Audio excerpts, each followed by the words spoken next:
Routine की patrolling कर रहे थे महमूद बूटी गोल चक्कर के पास, तो हमें एक IC3 ने कॉल नोट करवाई कि इधर ना कोई मोटरवे के ऊपर डकैती करने की कोशिश कर रहा है, कुछ लोग डकैती करने की कोशिश कर रहे हैं। हमने कॉलर से रब्ता करके फौरी रिस्पॉन्ड किया है। ये कॉल हमें तकरीबन 2:49 पे मौसूल हुई है और 2:53 पे हम मौका पे पहुंच गए और हमने कंट्रोल को नोट करवाया कि कंट्रोल पोजीशन मौका पे है और बाकी की जो तफसीलात है वो हम आपको बताते हैं।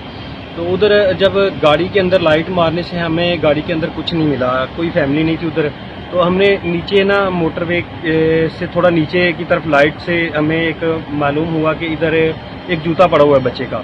जब वो जूता हमें नज़र आया तो हमने उधर फायरिंग की।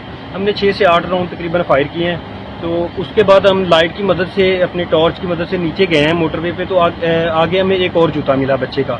मैंने साथियों को बुलाया कि इधर कुछ लोग जा रहे हैं, मुझे शक हो रहा है कि निशानात जा रहे हैं पाँव के। तो मेरे साथी मेरे साथ नीचे गए हैं, हमने आवाज़ें लगाना शुरू की कि क्या इधर कोई है, हम पुलिस से हैं, क्या हमें कोई सुन रहा है। तो हमें कोई आवाज़ नहीं आई। उसके बाद तकरीबन फिर हमने आवाज़ लगाई, क्या कोई इधर है, क्या हमें कोई सुन रहा है। तो हमें एक आवाज़ सुनाई दी, भाई। तो मैंने अपने साथियों को बताया कि इधर हमें कोई आवाज़ सुनाई दी है। तो हम लाइट की मदद से उस तरफ गए तो हमें आगे जाके देखा कि एक लेडीज़ अपने बच्चों को, जो उसके 3 बच्चे थे, वो उनको समेटे हुए खड़ी थी और बहुत ज़्यादा खौफज़दा थी, डरी हुई थी। तो वो पास आने नहीं दे रही थी। मैंने उनको यकीन दहानी कराई कि हम पुलिस से हैं, हम आपके भाई हैं, तो आप घबराएं नहीं, हम आपकी मुहाफ़िज़ हैं। लेकिन फिर भी उन्होंने हमारी बात नहीं सुनी, वो पास नहीं आने दे रही थी।